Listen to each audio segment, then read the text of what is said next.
Okay, hari ni saya ada purchase satu item. Actually ada promo lah, 17 something. Satu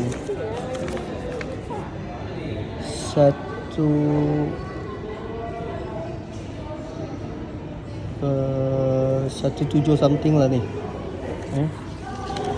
Dan ni sebab saya nak buat video senang, saya letak dekat atas cap je.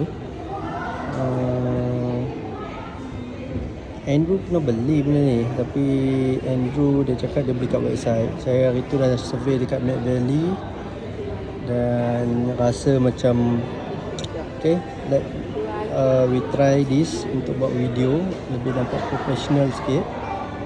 Kalau nak buat video pun saya tak boleh nak pegang. Okay, hari ni juga saya ada beli untuk phone holder stabilizer. So harap depan ni video-video saya lebih attracting lah. Cuma saya kena buat lepas ni adalah content saya kena bagi nampak